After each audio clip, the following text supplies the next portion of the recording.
Are the Golden State Warriors on the verge of adding a game-changing center to their roster? As they aim to reclaim their championship glory, the whispers of two elite big men hitting the free agency market in 2025 could be the turning point. Imagine a dominant force in the paint, capable of protecting the rim while complementing our superstar trio. The Warriors have a golden opportunity to reshape their future. Who could it be?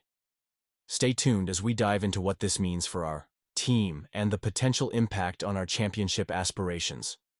Don't forget to subscribe and like this video so you never miss a moment of the excitement surrounding the Warriors. As we look ahead to the 2025 free agency, the Golden State Warriors find themselves at a crucial crossroads. With the right moves, they could solidify their status as championship contenders once again. I can't stress enough how important it is for the Warriors to address their center position this offseason. Sure, we've got Stephen Curry leading the charge and Jimmy Butler as a reliable number 2 option. But we're missing that dominant two-way center who can protect the rim and contribute on offense. This is where Myles Turner and Naz Reid come into play. Myles Turner is a name that should excite every Warriors fan. This guy is an elite shot blocker, and we all know how crucial rim protection is in today's NBA. He's not just a defensive anchor. He's also one of the best pick-and-roll centers in the league. Imagine Turner rolling to the basket or popping out for a three-pointer as Curry orchestrates the offense. It could be a game-changer for us. Turner brings that size and skill set that we've been lacking, and he can score in multiple ways, making him an invaluable asset for a team that thrives on offensive versatility. Now, let's talk about Naz Reid. He's an emerging talent who can stretch the floor with his shooting, creating mismatches that could open up our offense even more. At just 25 years old, Reid has shown he can score, rebound, and facilitate.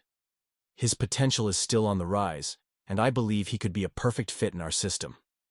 With career highs of 14.7 points and 6.1 rebounds while shooting nearly 39% from beyond the arc, Reid has the tools to complement our roster. Although he may not be the defensive juggernaut that Turner is, he can still hold his own and would thrive next to another big. Financially, this is where it gets interesting. The Warriors currently have about $164.74 million committed for next season. To bring in someone like Turner, they'd likely need to offer more than the $19.92 million he's earning this year. Reid is also due for a big payday, potentially commanding around $20 million annually. That's a significant investment, but if we want to compete at the highest level, it's worth considering. To make this happen, we might need to unload some salaries. Buddy Hield and Moses Moody, both of whom are in that $10–13 million range for the next few years, could be candidates for trade. Moving one of them, along with Trayce Jackson-Davis's modest contract, could create the necessary cap space to go after either Turner or Reid. It's a tough decision, but honestly, it could be the difference between contention and mediocrity. Do you think this was the best decision? Honestly, I'm torn. It's always hard to part ways with promising talent, but the reality is that we need to bolster our roster for a deep playoff run. The risk of standing pat is too great, especially when we have the opportunity to acquire two players who could elevate our team to new heights. As a passionate fan, I feel a sense of urgency. The window of opportunity with our current core won't last forever. We have to be strategic and proactive. The choices made in the next few months will have a lasting impact on our chances of bringing another championship to the Bay Area. And you, what do you think? I want to hear your opinions down below. Are you with me in believing that we should go all in for one of these centers? Or do you think we should stick with our current roster? Let's get the conversation going in the comments. Quinten Post is lighting up the court for the Golden State Warriors, and the comparisons are starting to get really interesting. This rookie center has been a revelation, showing off an elite ability to stretch the floor while leading the team, in three-point shooting at an impressive 41.6%. Just think about that for a second. This 7-foot big man is not only contributing with rebounds, but also stepping out and knocking down threes like a seasoned shooter. In the recent loss to the Philadelphia 76ers, he added 4 triples and 16 points, along with 9 rebounds. Those numbers are not just promising, they're a glimpse of what could be a bright future. What's even more intriguing is how quickly Post is drawing comparisons to some big names in the league. Nikola Vucevic has been tossed around because of Post's ability to shoot and create space, which minimized the Warriors' need to trade for the 2-time All-Star. But now, it's Lauri Markkanen who's making headlines in the conversation. Tim Kawakami from the San Francisco Standard mentioned on the Warriors Plus Minus podcast that Post is in the same realm as Markkanen, who is making a whopping $44 million a year. Wow, that's high praise for a rookie who's only played 22 games, but it speaks volumes about the potential he possesses. Now, while I don't think Post will necessarily reach the polished offensive level that Markkanen has achieved, the comparison is undeniably valid.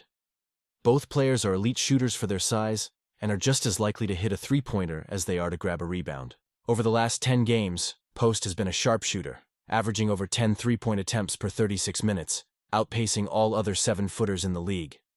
Markkanen, on the other hand, ranks second at 8.7. It's clear that both players aren't just shooting. They're shooting with purpose and confidence, making them lethal when left open. Let's talk trades for a minute. The Warriors had serious interest in Markkanen during the offseason, but ultimately didn't want to meet the price set by Danny Ainge.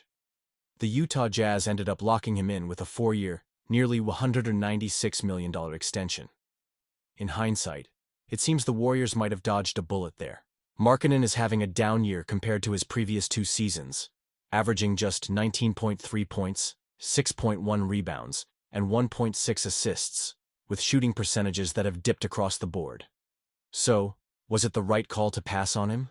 Honestly, I'm torn. Markkanen's talent is undeniable, but Post's emergence makes you wonder if the Warriors made the right choice.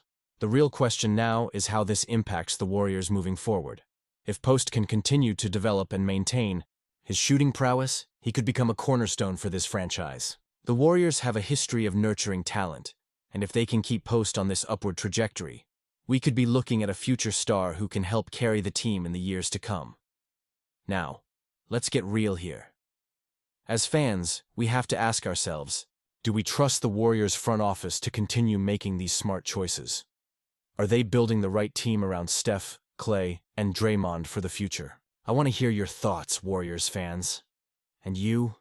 What do you think? Let's get a discussion going in the comments below. Do you believe in Post's potential? Can he become the player that leads us back to the top? Make sure to like this video, share it with other Warriors fans, and don't forget to subscribe to stay updated on all things Golden State. Activate that notification bell so you don't miss out on any of the latest news and updates.